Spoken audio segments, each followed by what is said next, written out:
పరిస్థితుల్లో నో అసలు నేను మాట్లాడాలి వద్దు, వాళ్ళు మాట్లాడుకోనండి.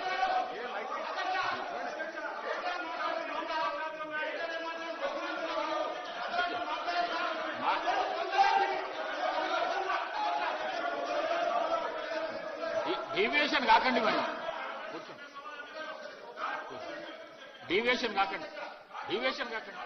సబ్జెక్ట్ ఏమున్నదో అది మాట్లాడండి. Speaker sir, please. మీరు సభ ఆర్డర్లు పెట్టి మాట్లాడతా, లేదు వాళ్ళు మాట్లాడతామంటే వాళ్ళకి మైక్ ఇవ్వండి, వాళ్ళు అయిపోయినాక నేను మాట్లాడతా. హరీష్ రావు గారు మంత్రి garu running sir, speaker sir, speaker sir, Harish Rao గారు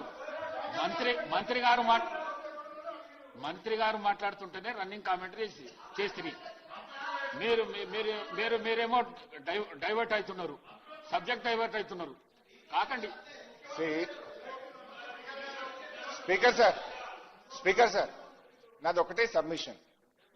మీరు ఈ సబ్జెక్ట్ మీద 4 రోజులైనా నేను మాట్లాడడానికి ప్రిపేర్డ్ ఉన్నా. మీరు రేపు ఎల్లుండి ఆవలెల్లుండి రాత్రి 1 గంట దాకా మాట్లాడదాం. వాస్తవాలు ప్రజలకు తెలవాల్సిన అవసరం ఉంది, నిజానిజాలు ప్రజలకు తెలవాల్సిన అవసరం ఉంది. ఒకవేళ ప్రభుత్వం ఇవాళ కాదు రేపు మాట్లాడదామన్నా నేను రెడీ, నాకు అభ్యంతరం లేదు. ఇవాళ 1 గంట అయినా మాట్లాడదాం. కానీ అరగంట సమయంలో మాట్లాడమంటే మీరు ఇష్టమున్నన్ని ఆరోపణలు మా మీద చేసి నిజాలు మేము చెప్పొద్దు అంటే ఇది కరెక్ట్ కాదు. ఒకటి. రెండు అధ్యక్ష, నేను పీపీటీ అడిగినా ఇంకా క్లియర్ గా చెప్దామనుకున్నా, విజువల్ గా చూయించి ఈ సభ్యులకు రాష్ట్ర ప్రజలకు అర్థమయ్యే విధంగా సభలో పీపీటీ పెట్టి ఎక్స్ప్లెయిన్ చేస్తామంటే మీరు అవకాశం ఇవ్వలేదు.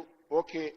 3, నిన్న బీఏసీ మీటింగ్ లో మనకు రాష్ట్రంలో ఎరువులు దొరకక రైతులు అల్లాడుతున్నారు,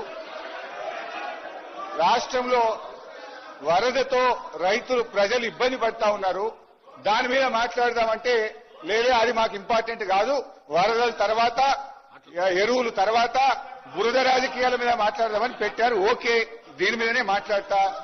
కానీ గౌరవ సీనియర్ శాసనసభ్యులు మాజీ మంత్రి గారు హరీష్ రావు గారు వారు మీరు సమయం ఇచ్చారు అధ్యక్ష.